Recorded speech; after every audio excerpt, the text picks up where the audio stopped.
இன்னும் நீங்க மதுரையில மீனாட்சி அம்மன் கோயில், நாயக்கர் மஹால் தான் சுத்திட்டு இருக்கீங்களா? உங்களுக்கு ஒரு ஒர்த்து ஸ்பாட் சொல்றேன். அதுதான் நம்ம கீழடியில இருக்க அருங்காட்சியகம். என்ட்ரி டிக்கெட் ரூ. 20 குடுத்துட்டு உள்ள போயிட்டோம். உள்ள போனோனே கீழடி நம் தாய்மடி. அந்த வேர்டிங்கே நான் பிளாஸ்ட். கீழடி நம் தாய்மடி. That's true. நாங்க மதியம் போயிருந்தோம். பயங்கர வெயில். ஆனா இந்த வெயில்ல வர்றது கூட ஒர்த்து தான். எங்க பார்த்தாலும் அந்த வேர்டிங் தான். கீழடி நம் தாய்மடி. அது ஏதோ நமக்கு பர்சனலா கனெக்ட் ஆகுற மாதிரியே ஒரு ஃபீல்.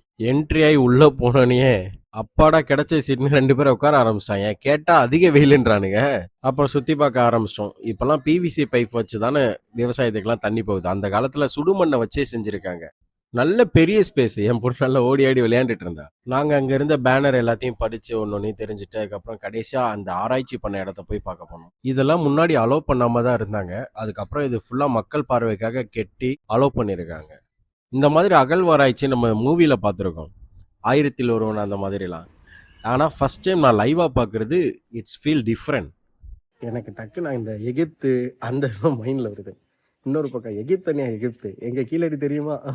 இதெல்லாம் தான் பழைய தமிழ். அதாவது தமிழின்னு சொல்லுவோம்ல. ஸ்டார்டிங்ல வந்த தமிழ் எழுத்து. அது ஃபுல்லா அங்க இருக்க கிரில் கேட்ல பொறிச்சிருந்தது. பார்க்க அழகா இருந்தது. எனக்கு பார்க்க இங்கிலீஷ் லெட்டர் ஜே மாதிரி இருந்தது. இதுதான் லாவா இருந்திருக்கு பழைய காலத்துல. இதெல்லாம் பண்டைய காலத்துல பானைகள்ல இருந்த குறியீடு.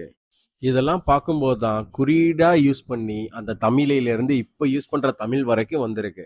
இது ஒரு ஆராய்ச்சி பண்ண பகுதி. அது ரொம்ப பெருசா இருந்தது. இது கொஞ்சம் சிறுசு தான்.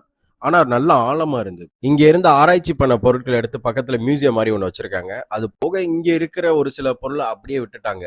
ஆனா ரொம்ப பெருசுங்க இந்த இடம். ரொம்ப பெருசு. ரொம்ப தூரம் நடந்தோம். ஆனா இதுல ஒரு நல்ல விஷயம் இருக்கு.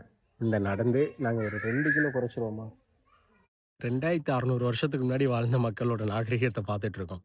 பயங்கர பள்ளமா இருந்திருக்கு. இப்பதான் ரொம்ப ஹைட்டா இருக்கும்னு நினைக்கிறேன். எனக்கு தெரிஞ்சு அது ஒரு 20 அடிக்கு மேலேயாவது பள்ளம் இருக்கும். அவ்வளவு இதா வாழ்ந்துட்டு இருந்திருக்காங்க. இதெல்லாம் பார்க்கறது ஒரு குடுப்பனை தான்.